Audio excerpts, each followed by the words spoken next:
Bienvenidos a la quinta sesión de estudio virtual para la preparación del examen PMP, auspiciada por el tema Igual. En esta conferencia online trataremos el tema gestión de la calidad de proyectos. Con nuestro invitado de lujo, Fernando Padilla.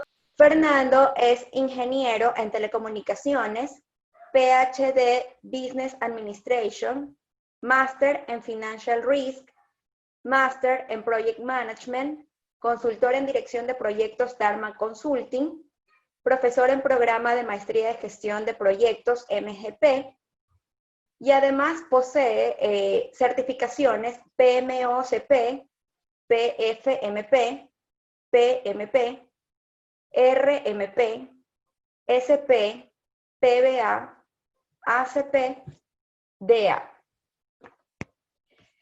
Esta sesión de estudio nos ayudará a reforzar nuestros conocimientos y a prepararnos para el examen PMP, ¿sí? La sesión tiene una duración de 1 hora 30 minutos aproximadamente, y luego de esto, Fernando nos ayudará a responder las consultas que ustedes tengan y que hayan escrito en el chat. Es importante recordar que debemos tener los micrófonos en silencio para el buen uso y desempeño de esta sesión, ¿sí? Agradecemos una vez más a la comunidad, a Fernando, a nombre de la comunidad PMI Guayas, que esté hoy con nosotros impartiendo sus conocimientos, ¿sí? Fernando, la sesión es toda tuya y una vez más, bienvenido. Te damos una afectuosa bienvenida. Hola, muchas gracias. Buenas noches con todos.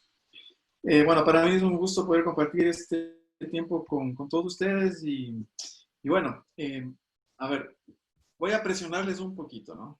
Sí, entonces, vamos a ver gestión de la calidad. Voy a tratar de darles la mayor cantidad de tips, especialmente los conceptos, que se entiendan los conceptos más importantes, ¿no? De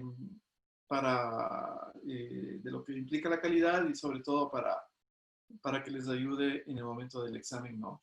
Obviamente con preparación. Bueno, a ver, empecemos. Porque por el tema del internet, voy a apagar la cámara.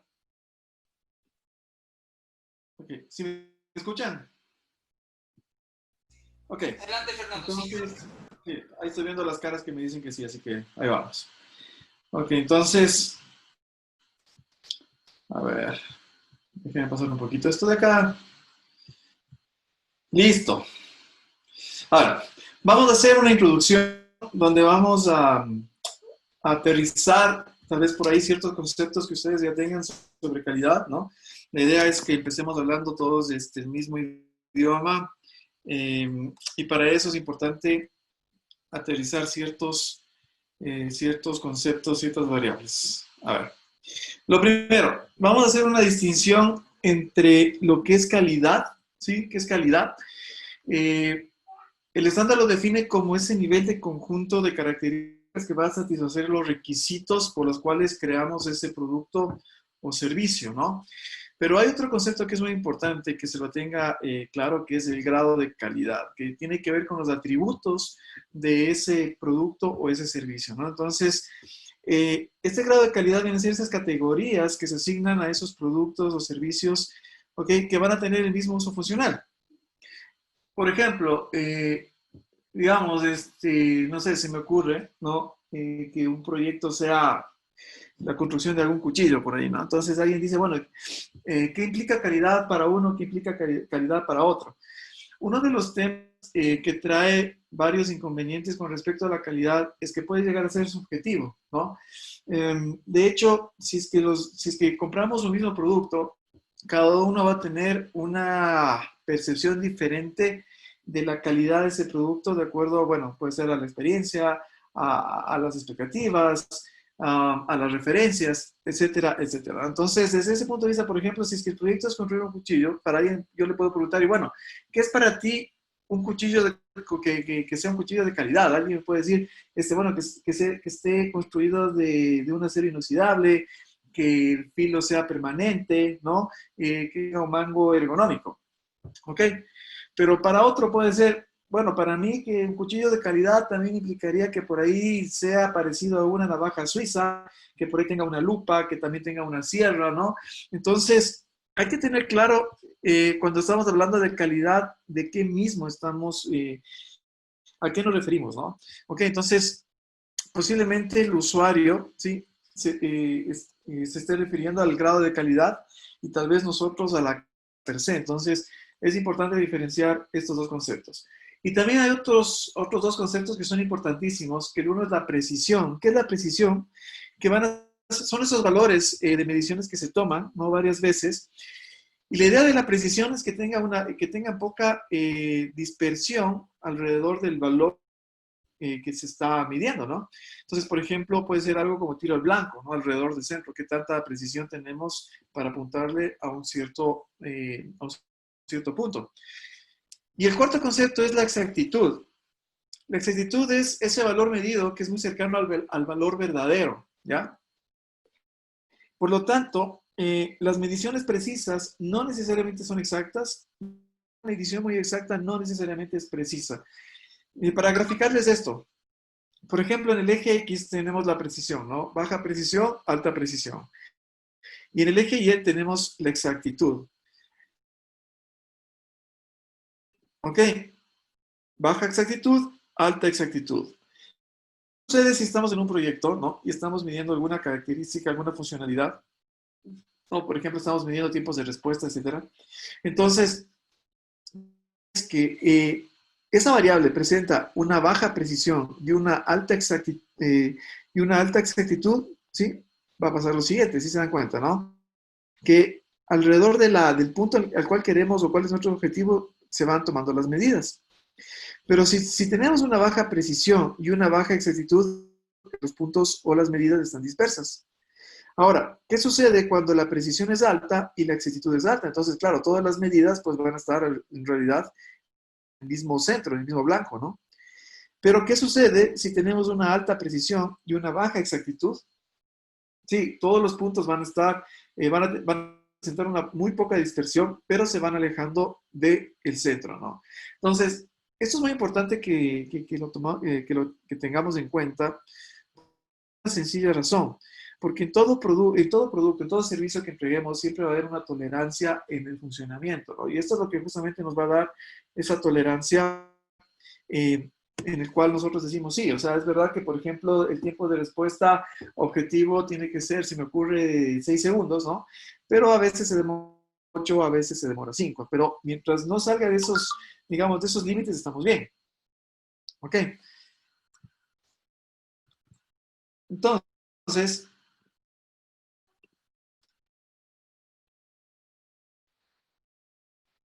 como les decía, la diferencia, ¿no?, entre la precisión y la exactitud, ¿sí?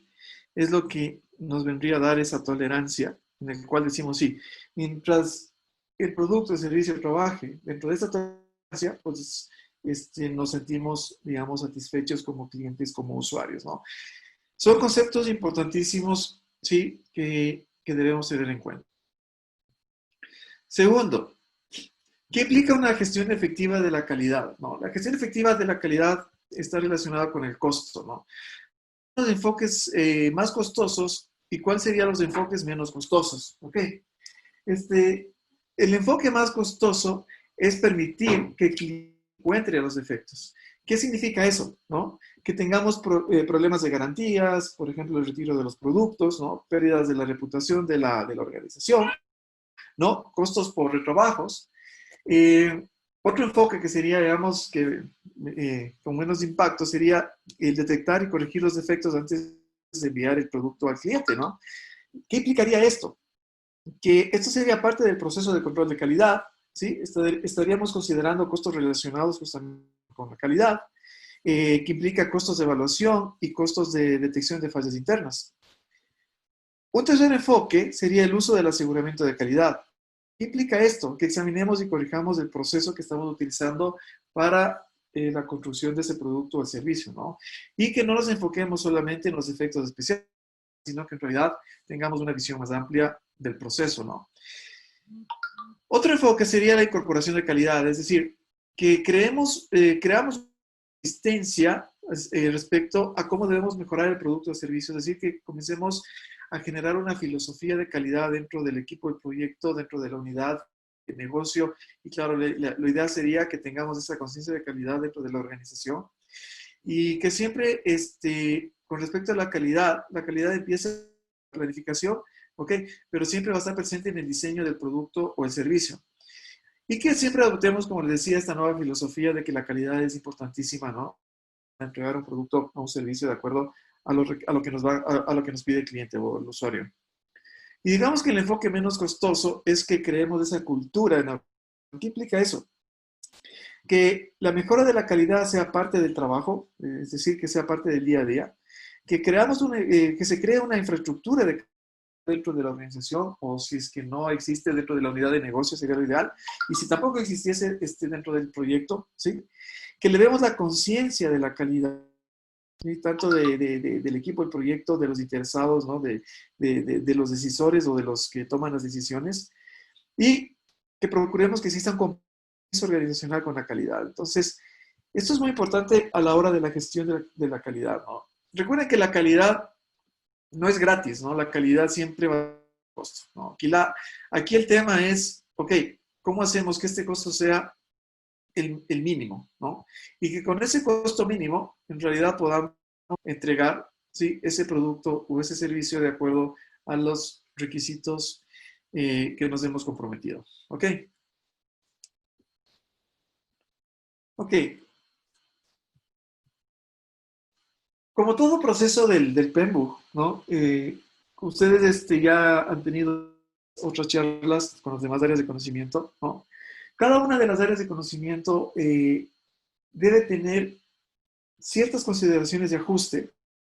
¿Qué significa las consideraciones de ajuste? ¿No? Significa que cómo vamos a adaptar las áreas de conocimiento a la realidad o al contexto de nuestro proyecto, ¿no? Recuerden que podemos estar en la misma organización, ¿no? Y los proyectos se originan en diferentes unidades de negocio, pero en realidad los contextos son diferentes, ¿no? La gente es diferente, la experiencia es diferente, el grado de aversión al riesgo es diferente, las prioridades, ¿no? Para las diferentes unidades de negocio de los proyectos van a ser diferentes, ¿ok? Por más que crucen a distintas unidades de negocio. Entonces, eso implica que debemos considerar justamente cómo ajustamos, ¿no? Los procesos de las áreas de conocimiento a nuestra realidad.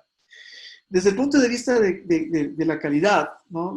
Las variables que debemos considerar para hacer un ajuste que nos incremente la probabilidad de éxito del proyecto desde el punto de vista de calidad es, ok, si dentro de la organización tenemos políticas de calidad o tenemos procesos de auditoría formales de calidad, ¿no? Si es que eso existe, tenemos que usarlo.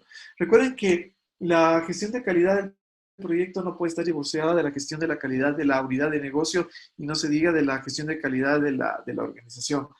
Y también debemos tomar en cuenta que todo eso está relacionado con el cumplimiento de los objetivos del proyecto, de los objetivos de la unidad de negocio, de los objetivos estratégicos del negocio. ¿Ok? Entonces, todo está correlacionado, todo debería estar alineado, ¿no?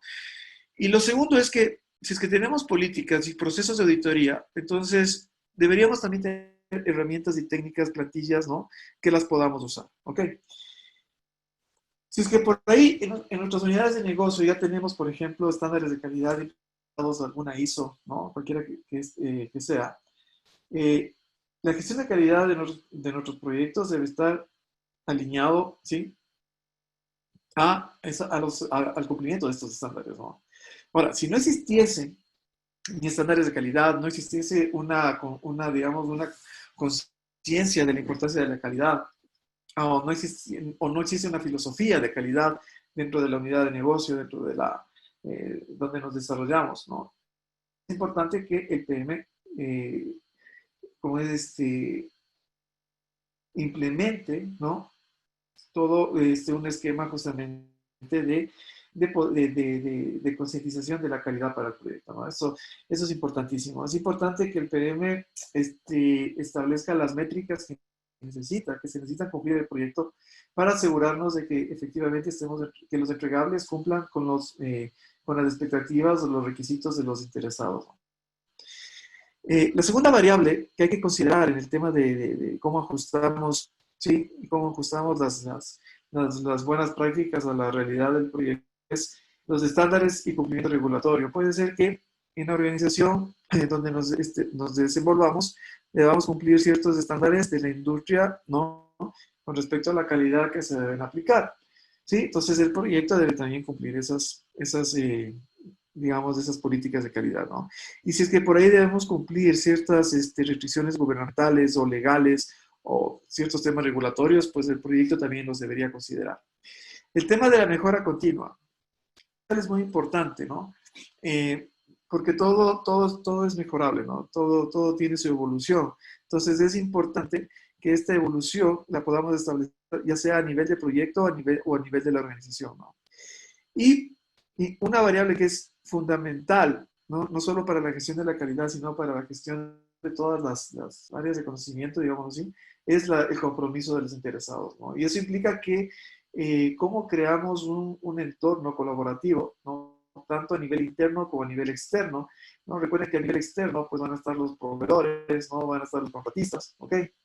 Entonces, si es que vamos a trabajar en el proyecto con proveedores y con contratistas, recuerden que ya desde el punto de vista del proyecto, sí, por más que sean ajenos a la sesión, pero son parte del equipo del proyecto, ¿no? Entonces, hay que involucrar a los terceros para que puedan en realidad ser un soporte para el proyecto, ¿no? Esas serían las cuatro, digamos, variables de ajuste desde el punto de vista de la gestión de la calidad. Bueno, ahora veamos cómo interactúan los procesos de la gestión de la calidad. La gestión de la calidad, desde el punto de vista del PMBOK, tiene tres procesos, ¿no? El primer proceso es la planificación de la gestión de la calidad. El segundo proceso es la gestión de la calidad. Y el tercer proceso es el control de la calidad.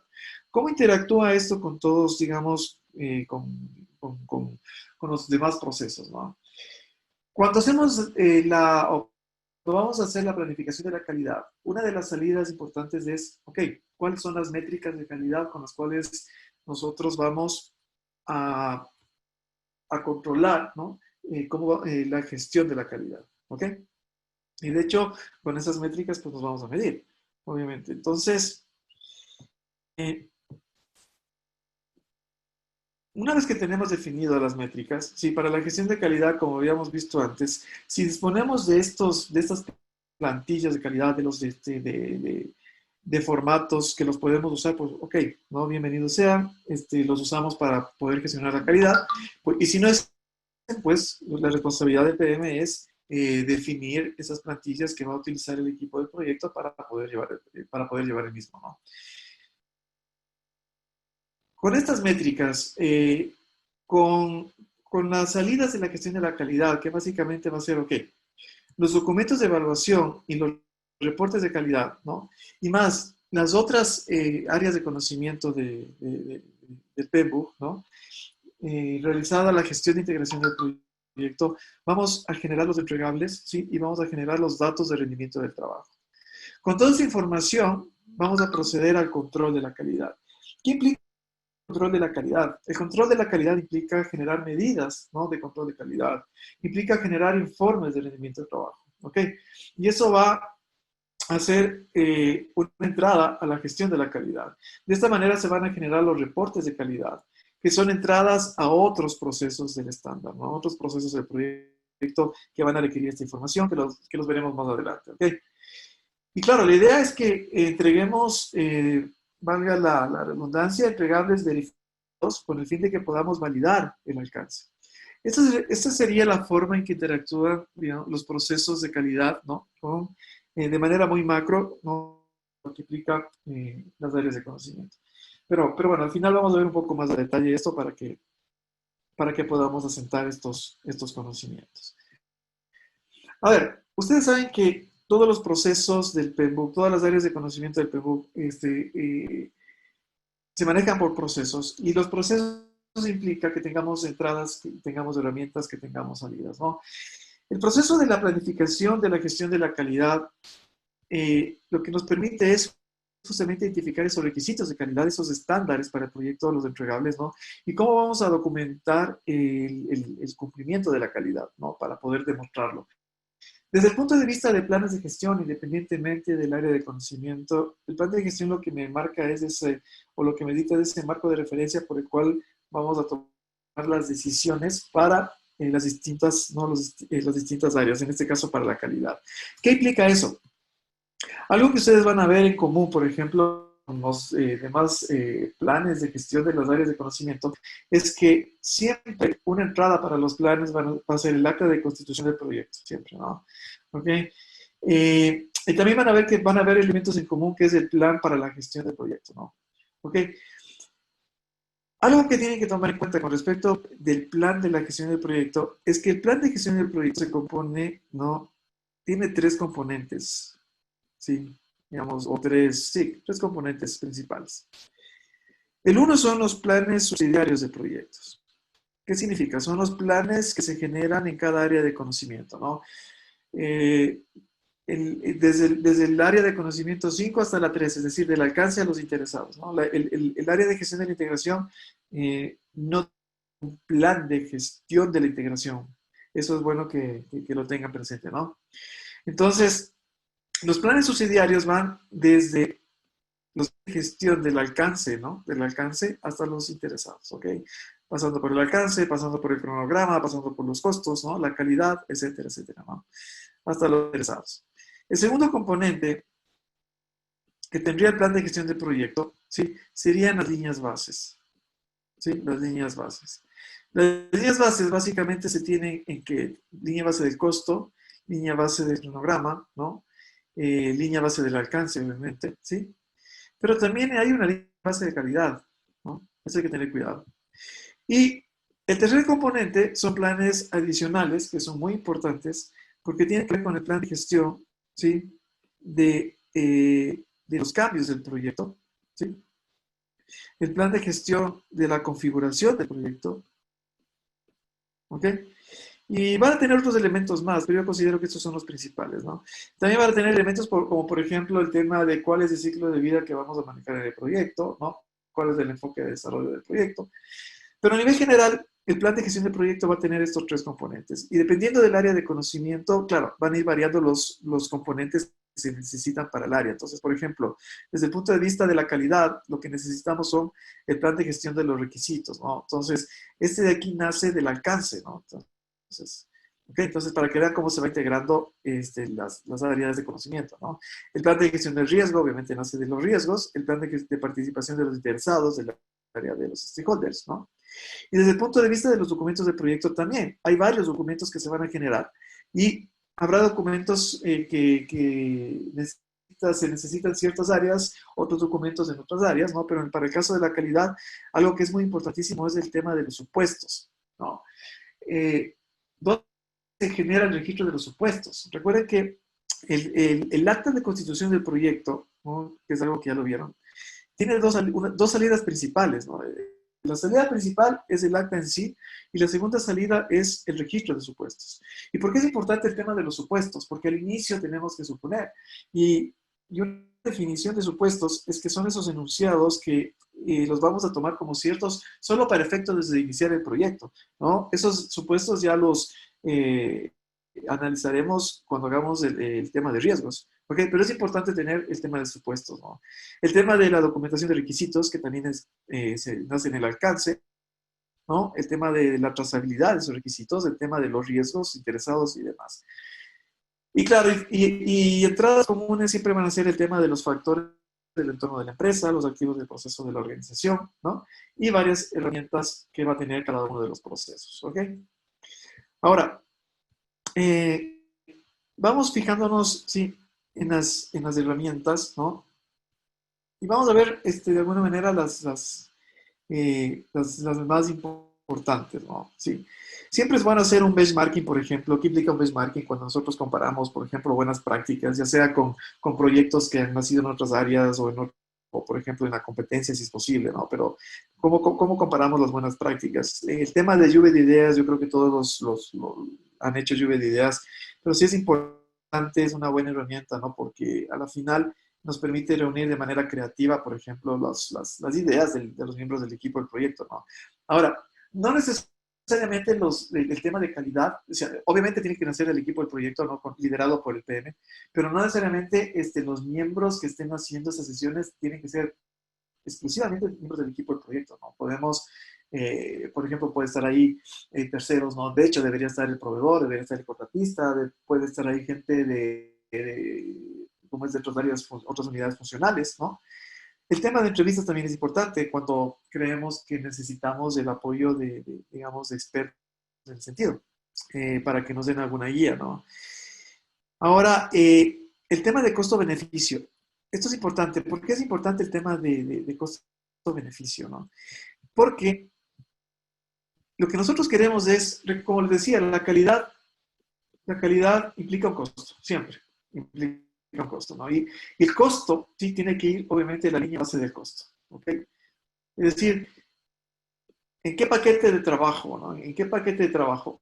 ¿Sí? ¿En qué paquete de trabajo es en el cual yo voy de la EDT, ¿no? ¿En qué paquetes de trabajo? ¿Sí?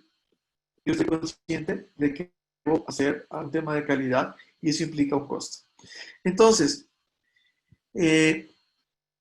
por más que quisiera poner muchos, digamos, puede ser muchos controles o muchos requisitos o muchos cumplimientos técnicos y demás, hay que balancear costo-beneficio, ¿no? ¿Qué implica eso? Que las decisiones de calidad sí, nos lleven siempre a que nos mantengan en este cuadrante. ¿Qué significa? Que nos permitan obtener los mayores beneficios, que básicamente esto se traduce en que el cliente reciba el producto y el cliente esté contento por ese producto, ¿no? Pero siempre al menor costo, ¿sí? Este es el cuadrante del cual no nos deberíamos ver, ¿no? Este es nuestro cuadrante objetivo, ¿ok? El cuadrante que nunca deberíamos pisar, ¿sí? Es el de acá, ¿no? No, nunca, ¿no es cierto? ¿Por qué? Porque implica el cuadrante de mayores costos y menores beneficios, ¿no? Entonces, cuidado con no tener en cuenta estas variables, ¿no? Entonces, por eso es que es importante ahí el tema del ROI, desde el punto de vista de la inversión que hacemos en el proyecto, pero de la calidad, ¿no? ¿Qué implica esto? ¿No? Tener claro cuáles son los beneficios, ¿no? Desde el punto de vista de calidad, ¿ok? Menos los costos de calidad, no sobre los costos, ¿no? ¿Ok? Hay que tener mucho cuidado con esto. ¿Y qué implicaría costos? Lo que va a costos que tienen que ver con la calidad es, ok, ¿cómo podemos minimizar el tema de los retrabajos, ¿no? Ok, ¿cómo podemos bajar los costos que podamos tener por retrabajos, ¿no? La otra es, ¿cómo podemos elevar la productividad del equipo del proyecto con el fin de que podamos tener los mayores beneficios, ¿no? La otra es, ¿cómo obtenemos mayor rentabilidad? Que tiene que ver justamente con esto de acá, con el ROI de la calidad. Y eso implicaría, pues, mantener satisfechos a los interesados, ¿no? Entonces, una de las cosas que debemos tomar en cuenta es que todas las variables de los proyectos están relacionadas. Ninguna variable trabaja sola, ¿no? No es que yo porque me muevo en la calidad, las áreas de conocimiento no se van a ver afectadas. Todo está totalmente correlacionado. ¿Y qué implican los costos de calidad, no? Si lo vemos como un témpano, digamos, esta figura, ¿no? Los costos visibles, que en realidad estos costos visibles deberían ser los que van a la línea base de costo, ¿no? Los costos visibles, ¿ok? Son aquellos, ¿sí? En los cuales somos conscientes. Estos son los famosos costos conscientes. ¿Qué implica eso de los costos conscientes, ¿no? Que somos conscientes de que vamos a incurrir en costos de detección. ¿Qué implica eso? Generar o hacer más inspecciones, hacer más auditorías, hacer más pruebas, ¿no? ¿Ok? Y también costos de prevención, ¿no? ¿Qué implica el tema de costos de prevención? ¿No? Tratar de hacer una mejor planificación, ¿no? Ojo, planificación, ¿no? No estoy hablando del plan, ¿no? La planificación es todo, el plan es nada, ¿no? El tema de si es que sentimos que al equipo de proyecto le falta entrenamiento y que eso nos puede incurrir en algún problema de calidad, pues bueno, ¿cómo podemos entregar algún entrenamiento a la gente? Y cómo podemos controlar más. Entonces, estos dos costos, ¿sí?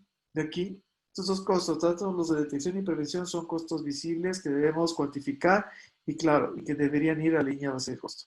Pero los costos que debemos evitar, estos costos invisibles, que son, en realidad son mucho más elevados que los costos visibles, ¿no? Que se deben a una pobre calidad, es, por ejemplo, debido a fallas internas, ¿ya? Fallas internas implican defectos, implica reprocesos, implica, por ejemplo, sobre inventarios, ¿no? Fallas externas, que serían las más graves, es que nos apliquen garantías, nos apliquen demandas, que en realidad los clientes sean los que se hayan dado cuenta. O sea, eso es lo que tenemos que evitar a toda costa. Fallas internas podemos tener, ¿ok? Algunas las podemos manejar. La idea es que, obviamente, las fallas no lleguen al cliente, ¿no es cierto? Pero las fallas externas es cuando ya llegó al cliente y el cliente es el que se dio cuenta, ¿no? Y ahí tenemos el tema de pérdidas de reputación, el tema que nos quieren demandar y tanto tipo de cosas, ¿no es cierto? Entonces, el tema de pérdidas económicas, ¿no? Y claro, eso puede ser incluso que el presupuesto del proyecto en realidad que teníamos planificado simplemente se tumbe, se caiga, ¿no? ¿Ok? Y tengamos que recurrir a las famosas reservas de gestión o las reservas administrativas, ¿cierto? Que esto son solo, están autorizadas solo por la alta dirección, ¿no es cierto? Vamos. Ok, sigamos. Bueno, si tienen por ahí alguna inquietud, déjenme ver, no sé, voy a estar atento del chat, no sé si alguien me ayuda también con el tema del chat, por ahí, Sí, ¿no? Fernando, igual estoy pendiente de las preguntas que puedan colocarse. Hasta el momento no tenemos ninguna pregunta. Creo que estamos bastante enganchados con lo que nos estás enseñando, pero igual yo gestiono las preguntas y al final de la exposición pues las vamos a ir leyendo para que nos ayudes, ¿ya? Ya, perfecto. Entonces, bueno, sigamos. Gracias. Ok, entonces es importante aterrizar en esto de acá, ¿no?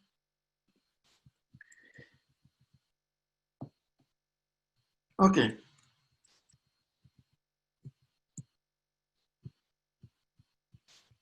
voy a dar un poquito en lo que estábamos viendo aquí de los procesos que me interesa algo que es importante. Ok, la representación de los datos, ¿no? Sí, los diagramas de flujo son herramientas muy útiles, ¿no? Porque con un diagrama de flujo podemos ver incluso si es que los pasos que se supone que debemos tomar en el proceso estamos generando desperdicios, ¿sí? O está bien, o tal vez cómo podemos minimizar los tiempos, etcétera, ¿no? Entonces, siempre va a ser una herramienta muy útil el tema de diagramas de flujo, ¿no es cierto? Um, las salidas, ¿no? Obviamente como salidas de todo proceso de planificación, ¿sí? Va a ser el plan de gestión per se de cada uno de los procesos, pero en el caso de calidad es donde tenemos el tema de las métricas. Es muy importante que lo vamos a ver, ¿ok? Las métricas de calidad. Y como todo, recuerden que el estándar, sí, es un libro pesado que tiene mucho, mucho contenido, pero en realidad, cuando o sea, siempre es importante leer las primeras hojas, ¿no? Sí, en ningún momento dice que los 49 procesos deben aplicar, ¿no? Lo que dicen es que ustedes tienen que aplicar los procesos de acuerdo a la realidad de la organización, de acuerdo a la realidad del proyecto, es decir, del estándar ustedes tendrán que generar su propia metodología, que no necesariamente va a coincidir con las metodologías de proyectos que tengan en otras unidades o en otras organizaciones, ¿no? En ese sentido, el estándar en realidad es muy adaptativo, ¿no? Esa palabrita también creo que está mal utilizada, porque adaptativo es como que muy, muy relacionado al ágil, pero en realidad es que el estándar o lo que está en el estándar es muy adaptable a cualquier situación, ¿no? De las organizaciones. Entonces, es importante que entiendan cómo se relacionan los procesos y de esa manera ustedes también sientan, digamos, de alguna manera esa libertad de elegir lo que les conviene en cada uno de sus proyectos, ¿no? Entonces, y en base a eso es que siempre van a haber este tipo de actualizaciones, porque puede ser que, sí, en un cierto momento del análisis se tenía un cuadro A, pero por ahí hubo una variable externa que, claro, modificó lo que estaban haciendo y hay que hacer las respectivas actualizaciones. Nada en el estándar está escrito bajo piedra, por si acaso, ¿no? Entonces, desde el punto de vista acá eh, déjenme avanzar un poquito, ¿no? De las métricas. Al inicio les decía que la gestión de calidad no puede estar divorciada de la calidad que tenga la unidad de negocio o la calidad de la organización. Entonces, por eso es tan importante que cuando nosotros establezcamos las métricas de calidad, siempre, nunca perdamos de vista esto, ¿no? ¿Sí? La organización. ¿Ok? ¿Qué implica eso? Que tengamos claro, ¿sí? Nuestro proyecto, ¿sí? ¿Con qué objetivo del negocio se encuentra alineado o a qué objetivos de negocio contribuye a nuestro proyecto. Porque en el momento que tenemos claridad desde el inicio, ¿no? Desde el momento que estamos haciendo el acta de constitución del proyecto, ¿sí? Todas las decisiones que vamos a tomar en el proyecto van a hacer que ese producto, ese servicio, ¿sí? Nos permita alcanzar los beneficios esperados que implica la creación de valor.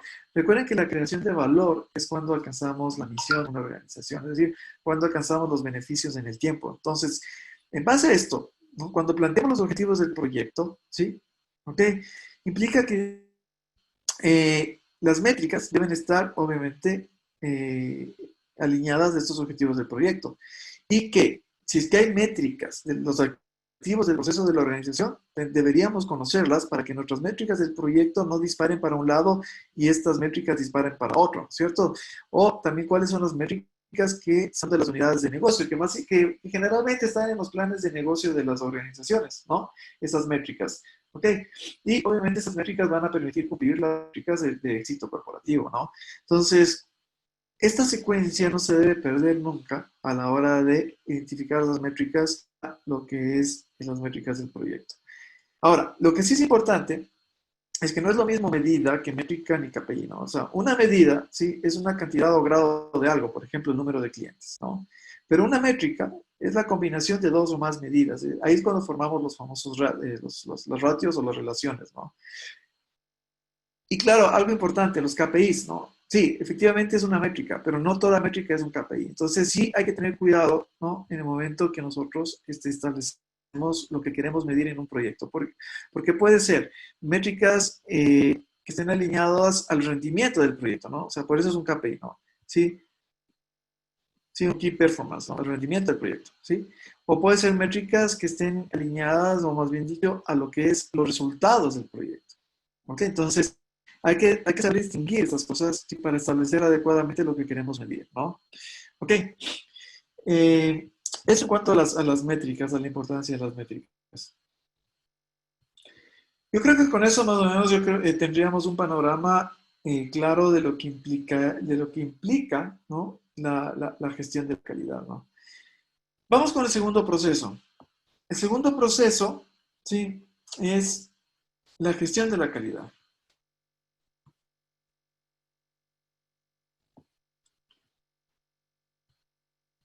Ok. ¿Qué es lo que nos dice el PEMBU, no? Dice, este es el proceso que nos permite traducir ese plan de gestión de calidad en actividades ejecutables, ¿no? ¿Ok? Para incorporar esas políticas de calidad si es que existiesen de la organización en el proyecto. Por lo tanto, ¿no? La entrada obvia a esto va a ser el plan de gestión de calidad que acabamos de generar, ¿no? Donde van a estar las métricas de calidad, ¿ok? Vamos, ¿cómo vamos a medir ese control de calidad? ¿Ya? Y claro, desde el punto de vista de las herramientas y técnicas, ¿no?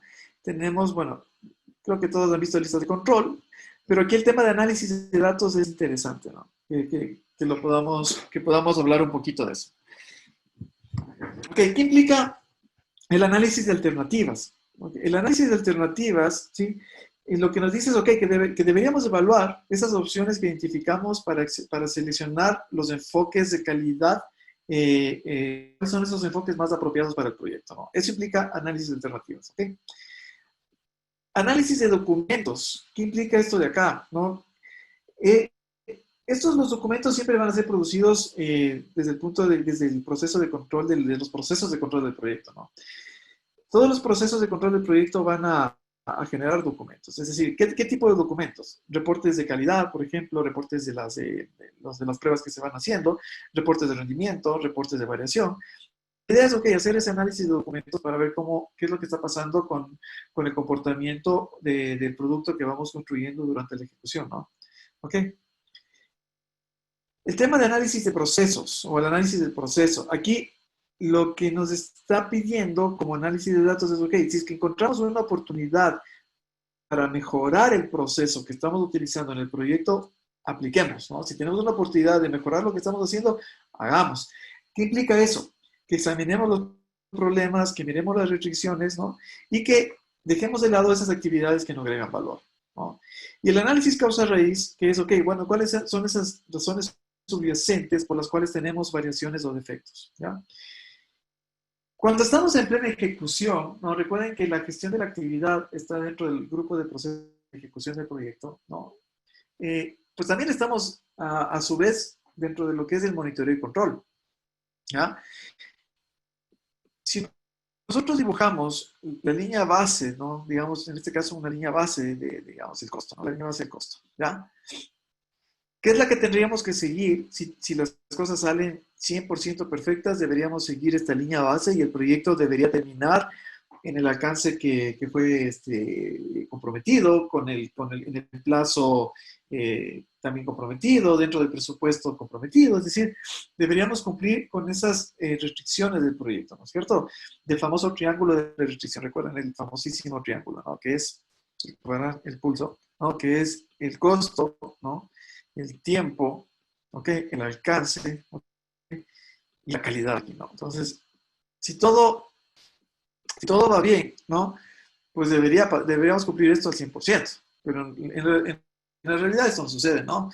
Y lo que va a pasar es que sí, al principio tal vez vamos así, pero capaz ya nos comienza a pasar este tipo de cosas, ¿no? Ok. ¿Y qué implica el monitoreo y control? ¿No? Ok. Desviaciones en el proyecto siempre vamos a tener, pero la idea es que monitoreemos estas desviaciones, ¿no es cierto? Monitoreemos estas desviaciones, ¿ok? Y controlemos de que estas desviaciones no pasen de ese porcentaje que fue ya planificado y que tiene que ver con, con las reservas de contingencia. La idea es que esas desviaciones, ¿sí? No superen el consumo de la reserva de contingencia durante todo el ciclo de vida del proyecto. Si es que logramos que esto suceda, ¿no? ¿Sí? Evidentemente no vamos a entregar todo al 100%, pero va a estar dentro de los márgenes de desviación que no nos van a afectar el margen de ganancia del proyecto, ¿no? Que no nos van a afectar el ROI final del proyecto, ¿sí? Esa es la idea, ¿ok? Entonces, por eso es tan importante los análisis causa-raíz, ¿no? Encontrar esas razones subyacentes, ¿no? Que nos permiten entender por qué se están presentando estas variaciones, ¿ok? Y bueno, los diagramas, la representación de los datos en los diferentes tipos de diagramas, ¿no? Si ustedes se acuerdan, en la planificación de la calidad ya le vimos a ¿no? Los diagramas de flujo, ¿sí? Entonces, para que se vea la importancia del diagrama de flujo, ¿no? Y hay otros tipos de diagramas que los vamos a ver más adelante, ¿no? Y aquí hay una herramienta, ¿no? A ver, antes de pasar a esta herramienta, algo que... A ver, voy a tomar esta herramienta. Hay una herramienta que es el diseño para la excelencia, esta cosa de FX, que en el examen sí tiene por ahí algunas preguntitas que he visto, ¿no? Que conceptualmente es lo importante que debemos entender, ¿no?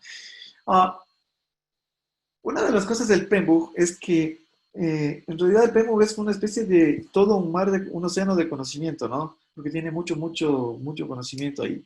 Pero la profundidad no llega ni a 10 centímetros, ¿no? De todo lo que está ahí. Entonces, por ese lado, estén tranquilos. Lo importante, como les digo, es que entiendan cómo interactúan los procesos y que entiendan, ¿no? Las herramientas. No es cuestión de memorizar, sino entender cuándo, por qué se utilizan las herramientas, ¿no? Y básicamente, eh, ¿para qué sirven? Entonces, de diseño para la excelencia, el DFX el X es un término genérico, ¿no? Esto es algo que se utiliza mucho, por ejemplo, en lo que es en la producción, ¿no? O sea, ¿qué es lo que me está afectando a la producción en una fase de diseño? Sí, donde X representa, por ejemplo, el área al que nos queremos enfocar. Por ejemplo, si es que yo quiero enfocarme en el ensamblaje, entonces yo diría un DFA, ¿no? Un diseño para el ensamblaje. Si yo quiero enfocarme en la logística de lo que implica la construcción del producto o servicio, entonces yo debería enfocarme desde el punto de vista de la calidad en el DFL, que es diseño para la logística. Si yo me quiero enfocar, por ejemplo, en el servicio, ¿no? Entonces, en el servicio yo debería enfocarme, por ejemplo, o les llamaría como DFS, ¿no? Entonces, solo para que tengan en cuenta lo que implica este tipo de herramientas, ¿no? Y con respecto a ver, avancemos un poquito por acá. Las auditorías. Importantísimo. Ok. ¿Qué implica la auditoría? La auditoría, ¿no?, es estructurado, debería ser independiente, ¿no? Para que, digamos, el PM no debería ser el que hace la auditoría de calidad, porque sería una especie de juez y parte, ¿no? En ese sentido. Entonces, debería ser, lo ideal sería alguien, digamos, externo incluso al equipo del proyecto, ¿no?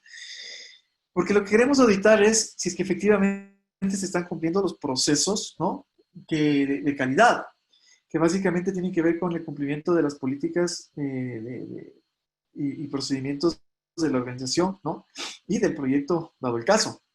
Entonces, los objetivos que debe cumplir una auditoría de calidad son los siguientes.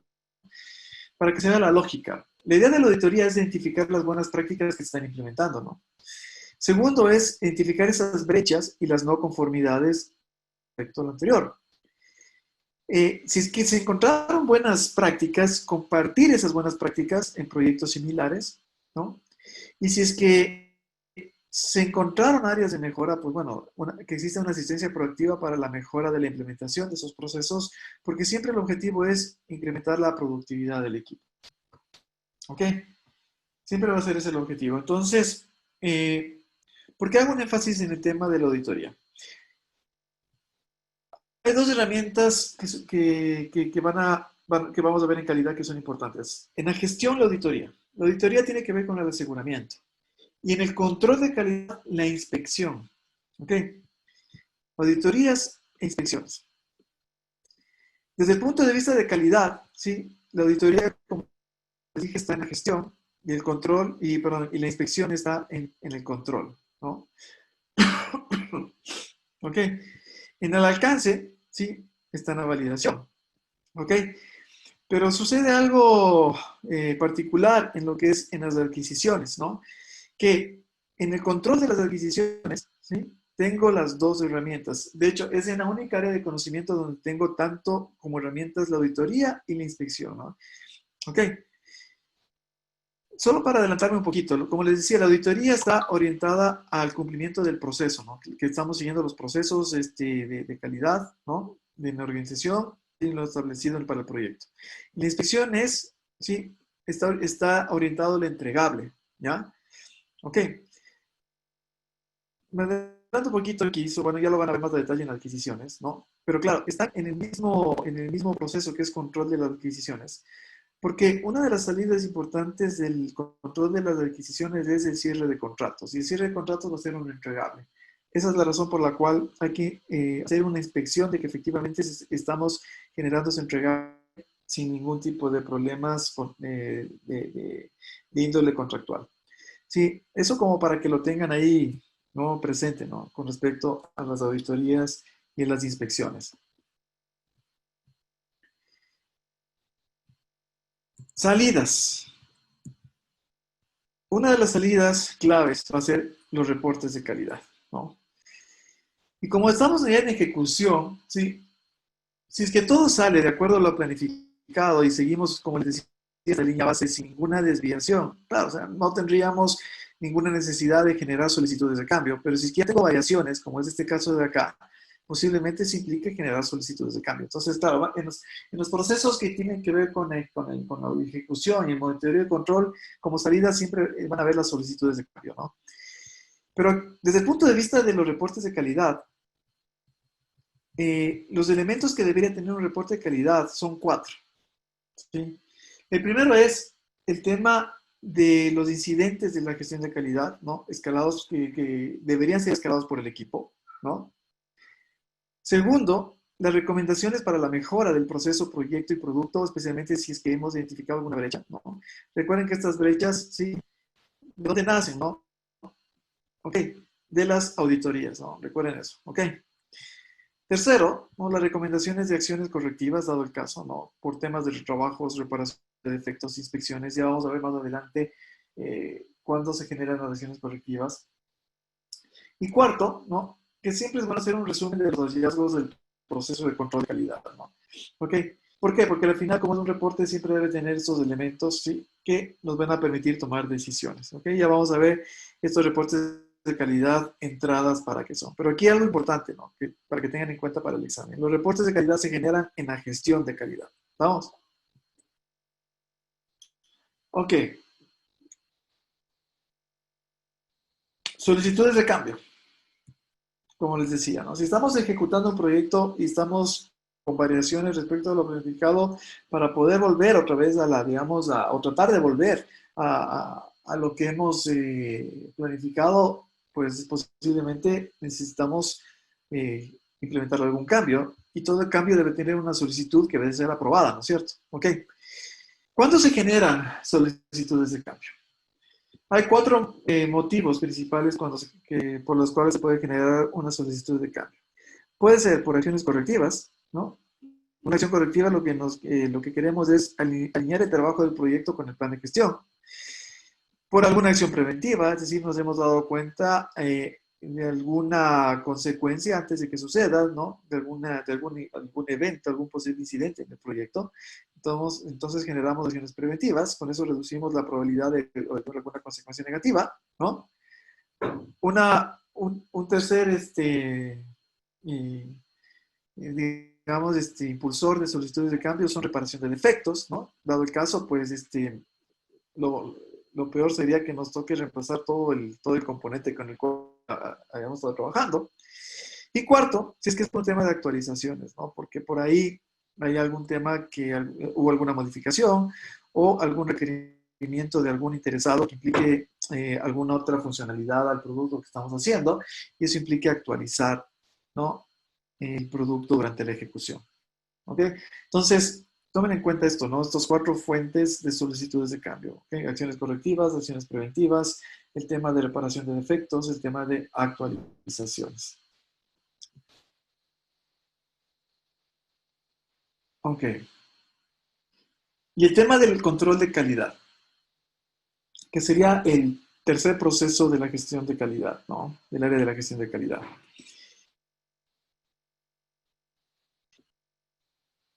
Hagamos dos diferenciaciones.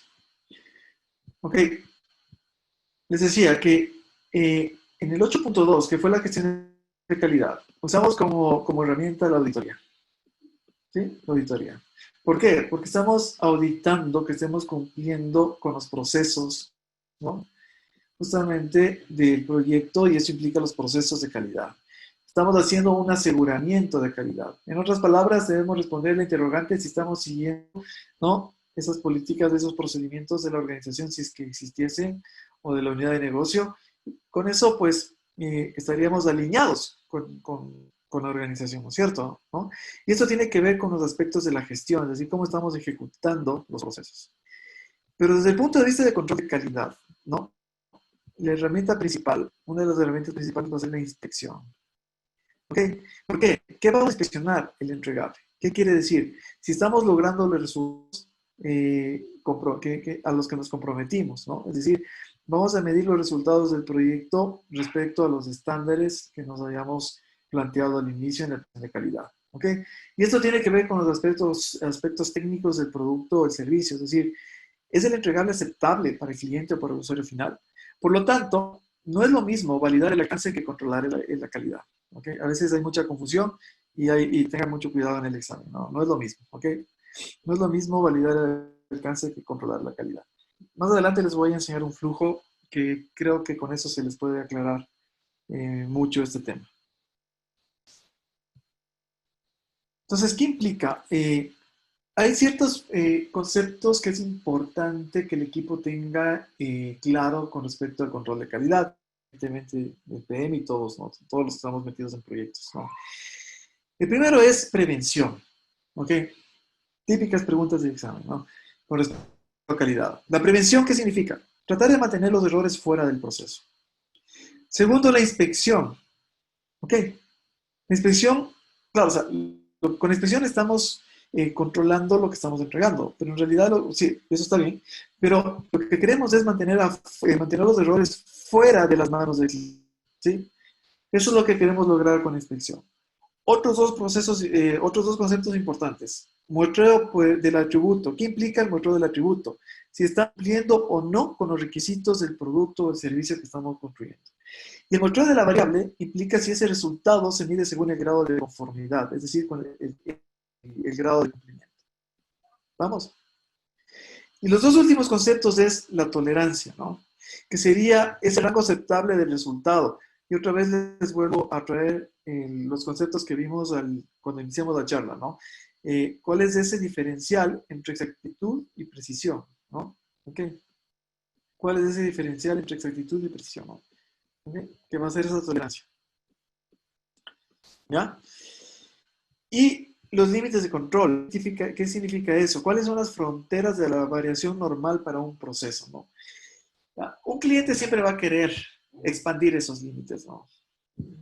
Ya sea por costos, ya sea por, no sé, por algún tema ahí de conveniencia del cliente, que no necesariamente tiene que estar, no necesariamente técnico, ¿no? O de cumplimiento técnico. Entonces, también eso hay que tener cuidado. ¿Qué es lo que nos dice el estándar respecto a este proceso, ¿no? El proceso de monitoreo, de control de calidad, es monitorear y registrar esos resultados que estamos teniendo en ejecución, ¿no? ¿Con el fin de qué? De asegurar los resultados. Entonces, el control de calidad implica una evaluación del rendimiento y básicamente esto va a ser en todos los procesos de control, ¿no? De las diferentes áreas de gestión del estándar. Fíjense en algo.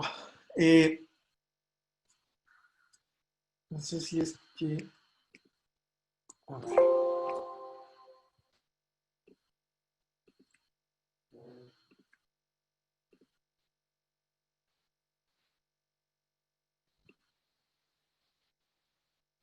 Okay. Fijémonos en algo.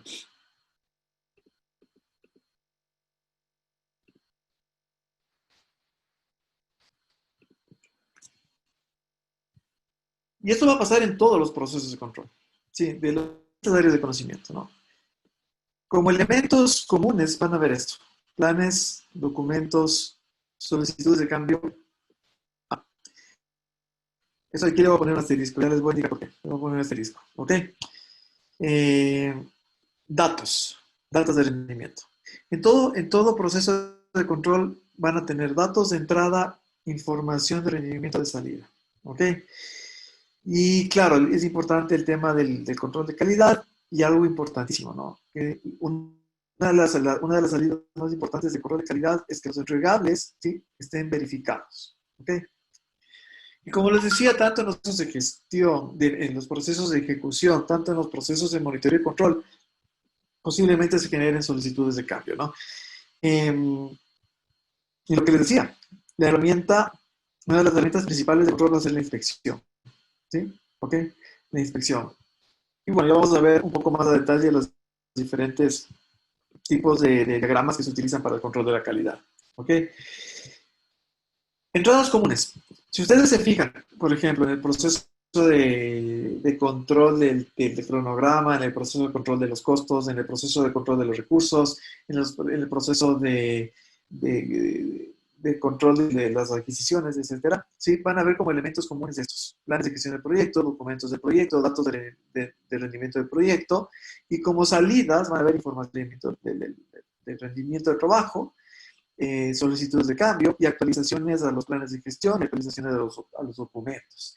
Pero solo en el proceso de control de calidad, una entrada es la entrada, digamos, que lo diferencia de los demás es esta: solicitudes de cambio aprobados. ¿Sí? Solo en este proceso se da esta entrada. ¿Ok? Para hacer el control de calidad es necesario que todos los cambios que se vayan a implementar, sí, hayan sido aprobados. ¿Ok? Eso es importante que lo tengan presente. ¿Y por qué el tema, hago énfasis en esto el tema de los datos como entrada y en los procesos de control y la información como salida? Ok, durante el ejecución se genera data, ¿sí? Se genera data, ¿no? Que serían esas mediciones de bruto de lo que está sucediendo en el proyecto, en las actividades del proyecto. Data de rendimiento del trabajo. Esa data entra a todos los procesos de control de las distintas áreas de conocimiento del PMBOK, ¿no? Y lo que vamos a tener como salida siempre va a ser información, ¿ok? Esa data es transformada en información, ¿no? ¿Ok? Que que nos van a permitir analizar lo que sucede en el proyecto, ¿sí? Lo que sucede en el contexto del proyecto. Vamos. Esto va a entrar al área de gestión de la integración, ¿no? En el monitoreo y control del proyecto. Y esa información se va a transformar en reportes, ¿ok? Estos son los reportes de desempeño, ¿ya? Estos reportes de desempeño se recopilan, ¿no? Y nos van a permitir tomar decisiones. ¿Decisiones respecto a qué? ¿Sí? Respecto a cambios, ¿no? A lo que sucede en el proyecto con todos los planes. Y estos reportes me van a permitir decidir qué vamos a comunicar, ¿sí? Importantísimo, ¿qué vamos a comunicar? ¿A quiénes? A los equipos de proyecto y a los demás interesados, ¿no? Llámese alta dirección, otras unidades de negocio, contratistas, proveedores, si es que el proyecto también afecta a comunidades, ¿no? Entonces también a los habitantes de las comunidades, etcétera. ¿Okay? Es importante que se entienda este flujo de acá. Ok, y la inspección, como les decía, ¿no? El objetivo es que los entregables, pues, sean validados, ¿no? Sean verificados, perdón, sean verificados, ¿sí? Y que las no conformidades de ese producto, pues, sean las menores posibles, ¿no es cierto? La inspección tiene tres elementos, siempre, que es medir las características físicas del producto, examinar la integridad de los productos y probar el rendimiento de los productos. Esos son los tres elementos que caracterizan a una inspección de manera general. Y siempre como recomendación, ¿no? Que la prevención es preferida sobre la inspección siempre, ¿ya? Es mejor incorporar la calidad en los entregables, es decir, recuerden que la calidad iba desde la planificación y les decía que la calidad va desde la planificación hasta el diseño, ¿no? Y que incorporemos toda el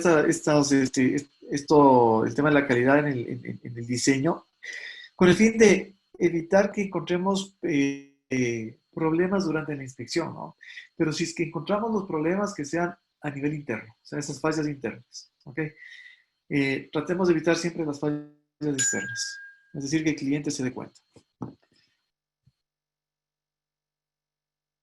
Representación de los datos. Esto también es muy importante. Ok.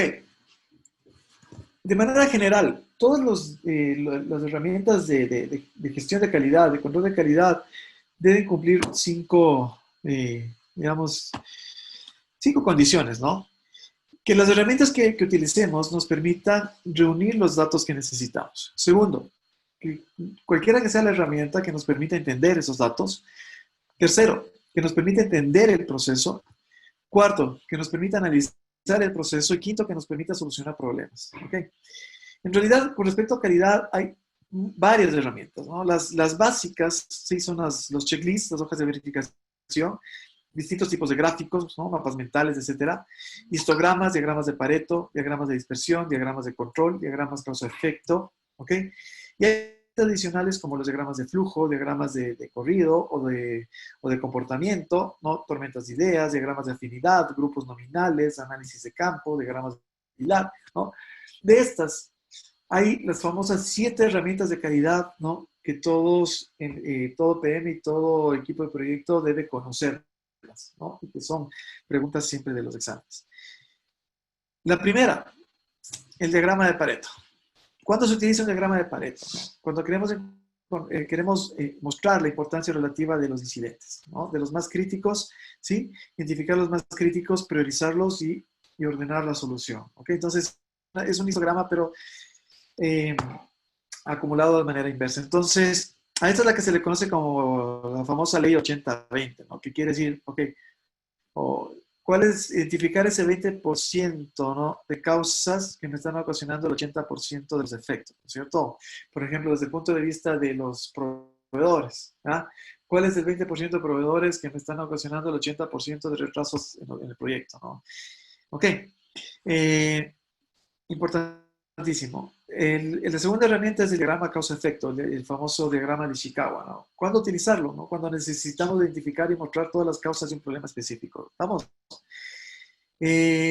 Causa-efecto Ishikawa, o también se le conoce como espina de pescado, porque creo que todos lo han visto, ¿no? En donde aquí están las causas. Ok, está el efecto, ¿no? Entonces, eh, digamos que las recomendaciones típicas para hacer un diagrama causa-efecto es, si es que uno no tiene mucha experiencia, puede ser partiendo por las 6 M's, las 6 causas, que significa el personal, las máquinas que estemos utilizando, los métodos, los materiales, las medidas, ¿no? El entorno. O las 4 M's, que es más simple y creo que suficiente, que es, ok, qué máquinas estamos utilizando o qué equipos estamos utilizando, qué materiales, ¿no? Con qué métodos estamos trabajando, ¿sí? Y la gente, ¿no?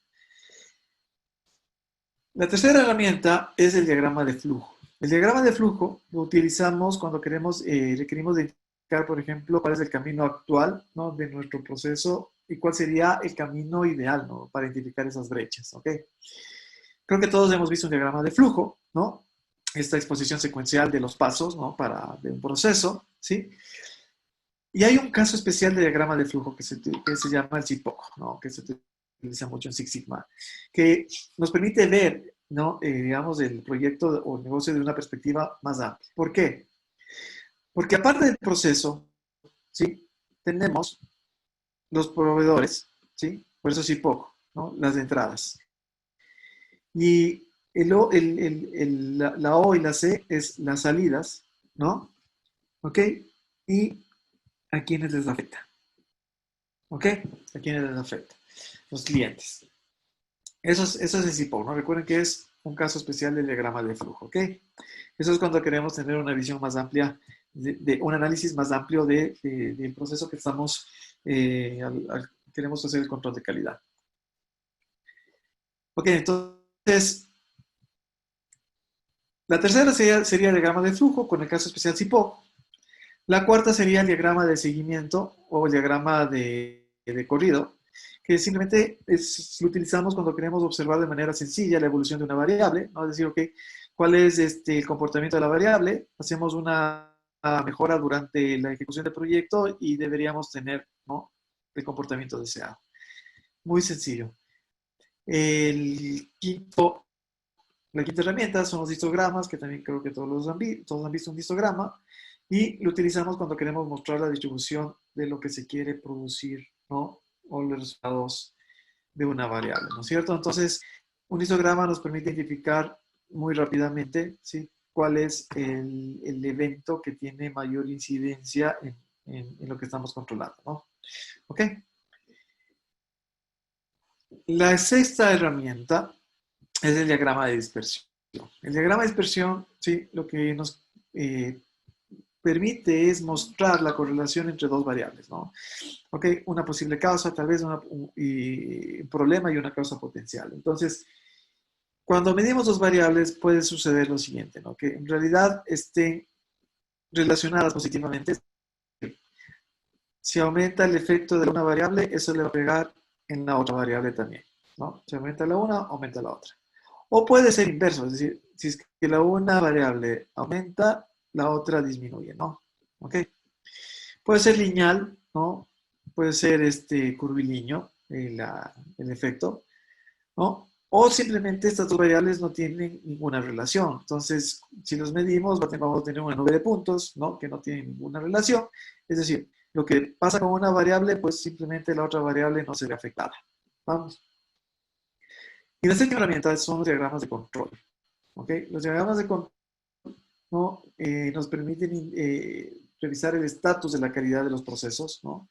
Y de los productos del proyecto.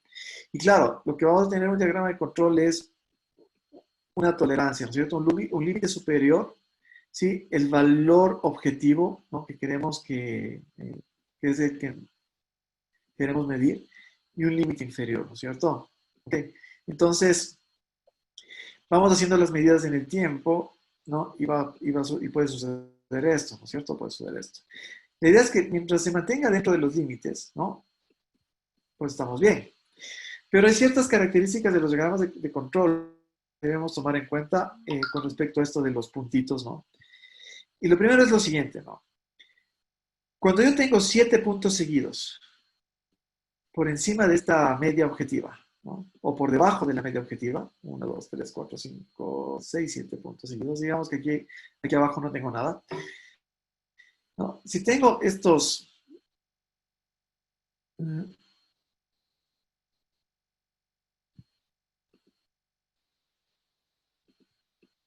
estos 7 puntos seguidos, ¿no? El proceso está fuera de control, ¿sí? El proceso está fuera de control. ¿Por qué está fuera de control? Porque el valor objetivo, o la media, ¿sí? Pues ya cambió. Es como que ahora tuviese otra media. Por más de que los 7 puntos no hayan superado ni el límite superior o el límite inferior, el proceso está fuera de control. ¿Ok? Evidentemente, si un punto cae fuera de los límites de control, pues el proceso está fuera de control. Otro elemento a tomar en cuenta con respecto a cuando un proceso puede estar fuera de control es cuando tengo dos puntos seguidos muy cerca ya del límite tanto inferior como superior. Cuando tengo este comportamiento, el proceso también tiende a estar fuera de control, ¿no? Eso es para que lo tomen en cuenta, ¿no? Para responder las preguntas. Estas serían las 7 famosas herramientas, ¿no? de control de calidad, ¿no? que debemos tener todos claros, ¿no? Que es el diagrama de Pareto, el diagrama causa-efecto, el diagrama de flujo, y el caso especial del diagrama de flujo que es el CIPOC, el diagrama de seguimiento, el histograma, el diagrama de dispersión y el diagrama de control. Ok, antes de pasar a las salidas, no quería dejar pasar como herramientas, ¿no? Del control de la calidad.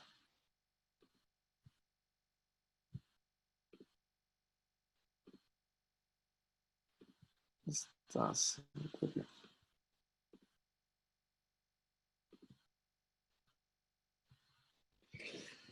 algo importante, que es el muestreo estadístico, ¿no? Okay. Sí. ¿Por qué es importante? Porque muchas veces vamos a tener que tomar datos, ¿no? Y claro, no podemos medir todo, pero sí obtener una muestra que sea representativa. Entonces, solo como concepto es importante que lo tengan claro, ¿no? Que puede haber un muestreo aleatorio y un muestreo no aleatorio, ¿no es cierto? Entonces, el muestreo no aleatorio evidentemente es cuando yo al azar mando los datos, ¿no? Que tengo ahí, ¿sí? Y el muestreo no aleatorio, ¿sí? Es cuando yo tomo datos por conveniencia, ¿no? Que son válidos los dos. Entonces, es importante el tema del muestreo estadístico para poder hacer un control de la calidad, ¿no? Y claro, solo para que tengan claro digamos, el concepto, ¿no? Yo voy a tener una población, ¿ok? De esta población obtengo una muestra, ¿ok? Tengo una muestra, ¿sí? Y aquí con esta muestra yo corro un experimento. Entonces yo con el experimento, ¿sí? Si hago las mediciones, ¿no? Corro un experimento, ¿ok? Para ver para entender el comportamiento, ¿sí? Y esto me va a generar unos resultados. ¿Ok? Va a generar resultados, ¿ya? Y con esos resultados, ¿no? Que van a estar dentro de algún intervalo de confianza, ¿no? Cualquiera que sea, ¿sí? Que generalmente es al 95%. Recuerden que los intervalos de confianza, digamos, eh, predefinidos, ¿no? No quiere decir que sean los únicos, pero son al 68%, ¿no? Al 95%. ¿Sí? Esto es importante que lo tengan claro, ¿no? Y al 99%. ¿Ok?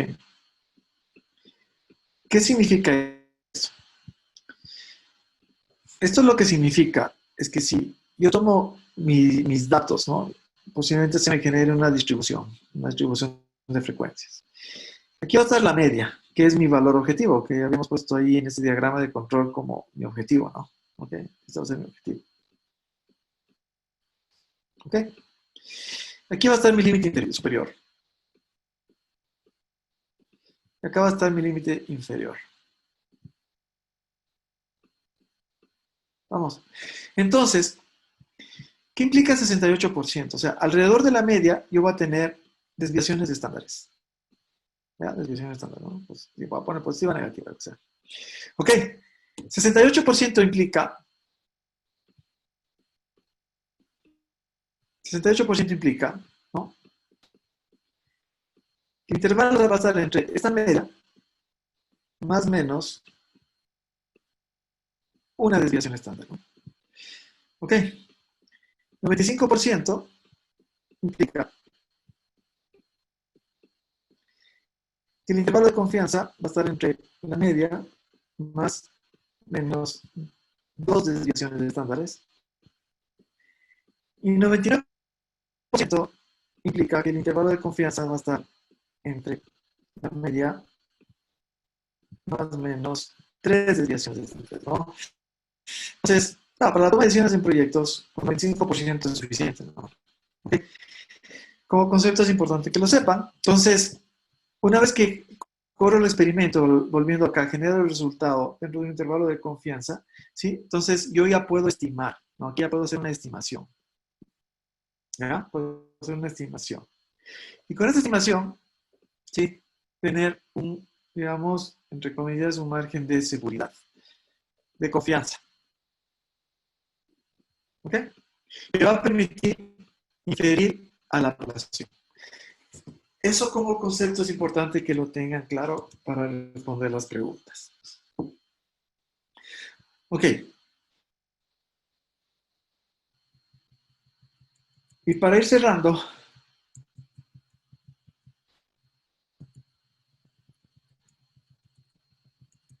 a ver, quiero cerrar, voy a presentarles esta gráfica, ¿no? Un poco para que se entienda cómo interactúan los procesos en la gestión de proyectos. Todo proyecto van a ser del acta de constitución del proyecto, que es el 4.1. ¿No? Creo que eso ya todos lo tienen claro, ¿no? Ok. El 4.1. Entonces recuerden que es desarrollar el acta de constitución del proyecto. Una vez que tengo el acta de constitución del proyecto, ¿sí?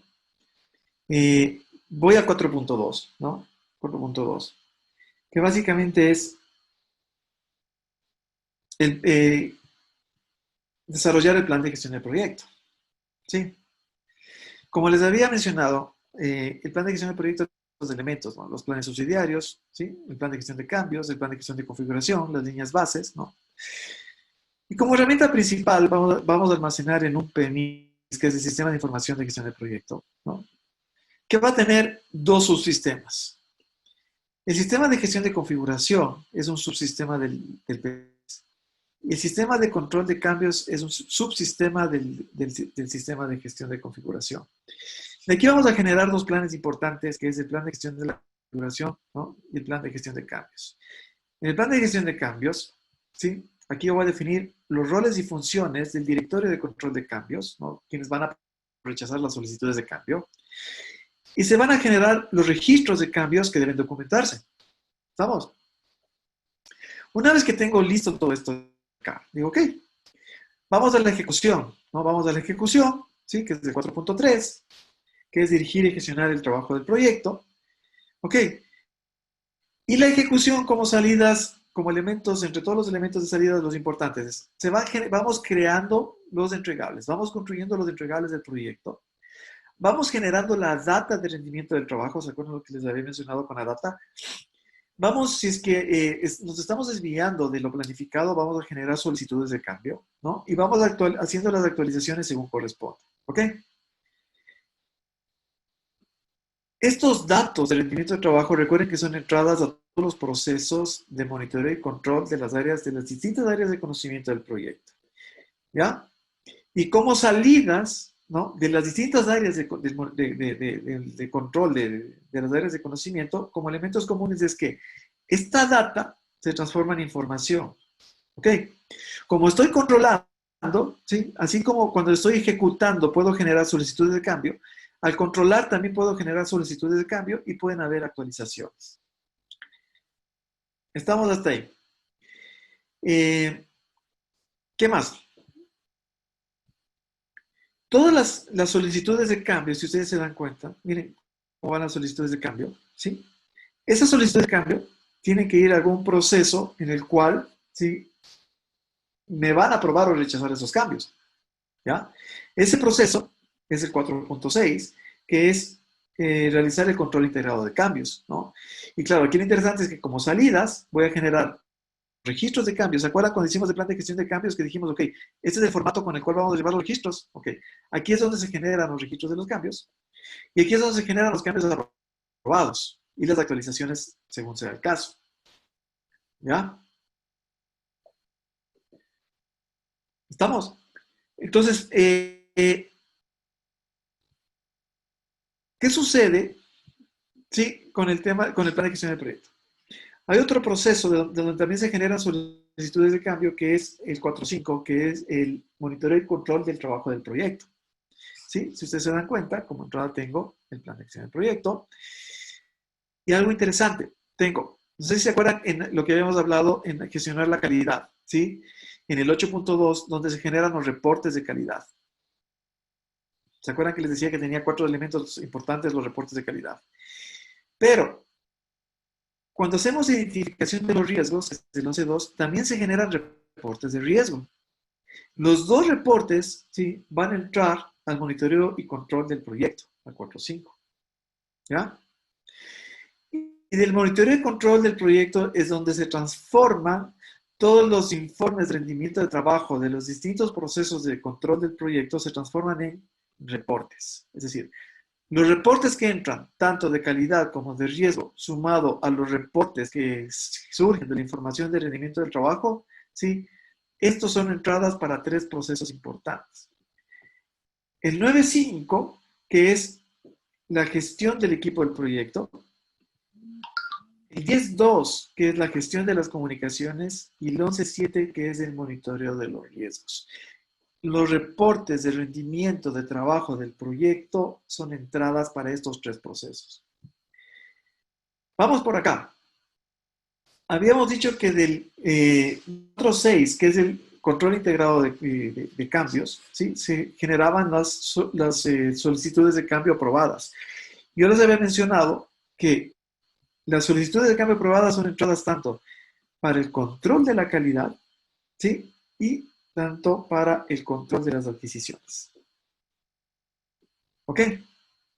Con las solicitudes de cambio aprobadas, ¿no?, y haciendo el control de calidad, la salida principal del control de calidad, recuerden que es que los entregables son verificados.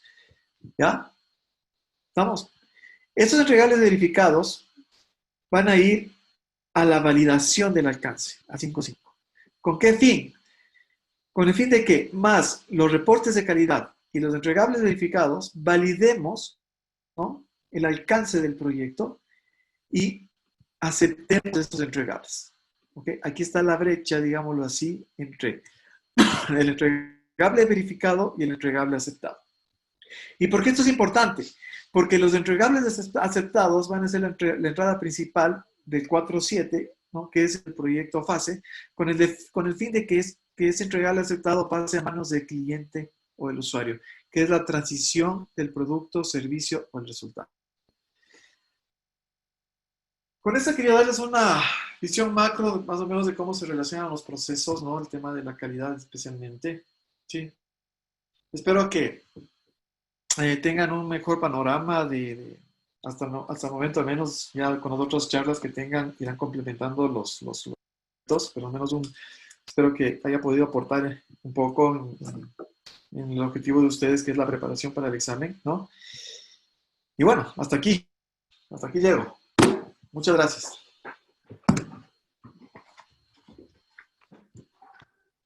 Muchas gracias, Fernando.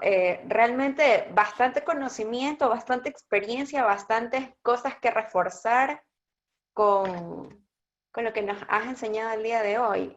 Tengo unas preguntas que quisiera darle lectura de las personas que han estado escribiendo en el chat para contestarlos. ¿Te parece si las leemos? Sí, está bien. Ya.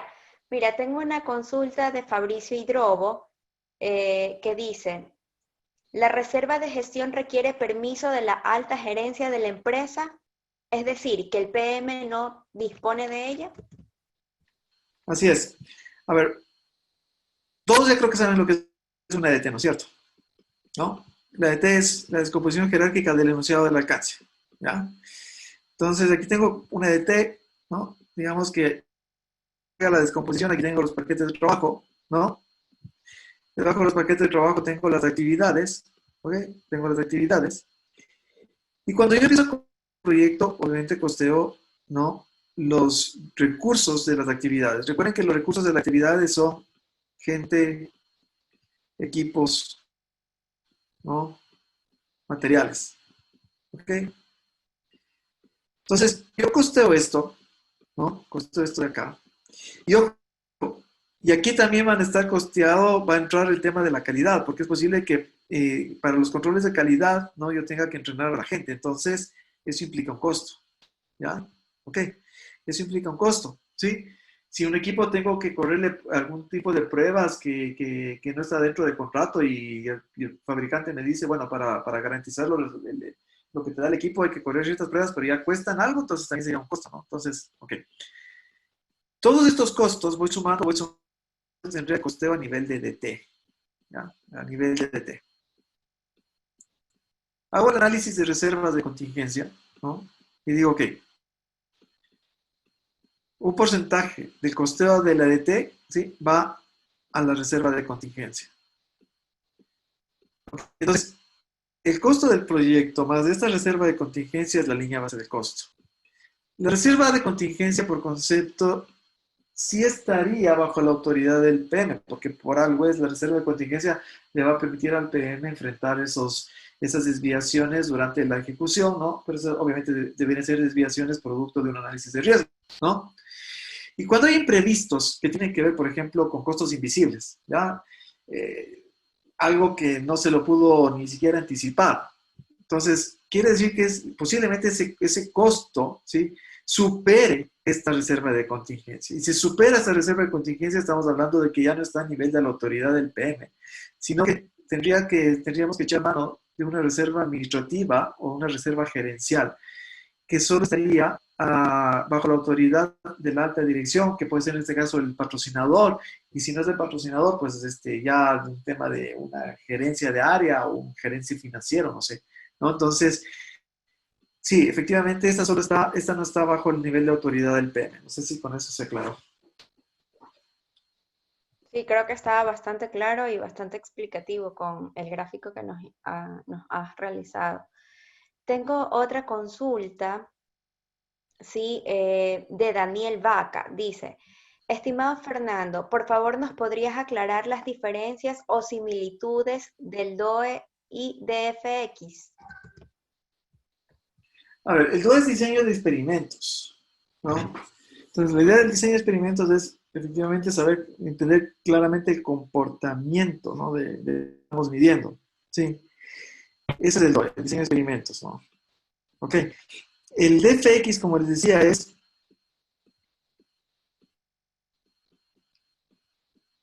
sí, para la gestión de calidad, ¿qué es lo que queremos ver? Si queremos ver un tema de logística, será un L. Si queremos ver un tema de servicio, será un S, ¿no? O sea, aquí estamos hablando del experimento a nivel ya del proceso como tal. O sea, yo voy a tomar datos del proceso y quiero hacer un experimento, un diseño de lo que está pasando, ¿no? El DFX sí, es un tema de gestión dependiendo de lo que yo quiero, a lo que me quiero enfocar. No sé si por ahí la pregunta. Listo. Y tengo otra pregunta que indica Elena, ¿sí? Dice, el análisis de costo se debe de incluir un solo valor del costo visible más costo invisible. Es que el costo visible es lo que tú eres consciente. O sea, el costo visible es lo que tú dices, ok, necesitamos de entrenamiento un costo, necesitamos ciertas pruebas va a ser un costo. Necesitamos, por ejemplo, hacer más inspecciones, tal vez implica un costo. O sea, son costos conscientes que tú vas a ponerlos acá, ¿no? En alguna actividad que necesites el proyecto. El costo invisible no eres consciente, entonces eso no es que tú lo pones.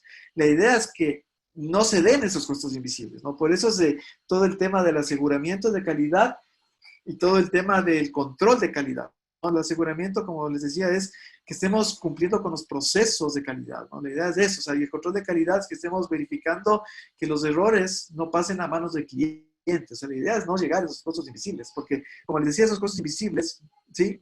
Pueden ser montos de calidad muy altos, ¿no? Que superen la reserva de contingencia y tengamos que pedir autorización de una reserva de gestión. Fernando, con mucho aprecio, con mucha consideración de todos quienes somos, bueno, los miembros, voluntarios y el Team Politos. Te agradecemos más que todo primero, en primer lugar, por haber aceptado esta invitación. Realmente ha sido una muy buena charla, ¿no? Me permito leer lo que expresamos nosotros en este CUDO. Nos pareció absolutamente fantástico. De parte del Team Politos para Fernando Padilla, el equipo voluntario Guayas Ecuador Chapter. Bueno, ya somos capítulo oficial, y el Team Politos te otorga este premio a calidad por tu colaboración a la difusión de las buenas prácticas en proyectos, por tu colaboración en las sesiones de estudio para la certificación PMP y por tu calidez humana. Entonces, es eso, Fernando, lo que te queremos hacer llegar previamente, antes de las palabras que van a dar a continuación, no sé si mi compañero Paulo o Frank. Muchas gracias. Muy bonito, gracias. Sí, muchas gracias de verdad a nuestro amigo y compañero doctor Fernando Padilla. Muchas gracias por esta charla magistral con todos nosotros, que de seguro es de gran aprecio y de gran ayuda para quienes estamos estudiando y nos estamos preparando para una certificación. Gracias por su tiempo, gracias por ser partícipe de este proyecto de preparación. Gracias por compartir sus conocimientos con todos nosotros.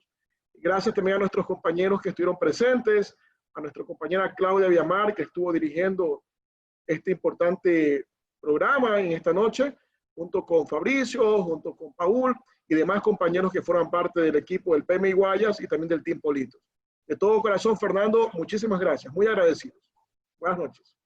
Gracias. Un gusto, Claudia, Franklin.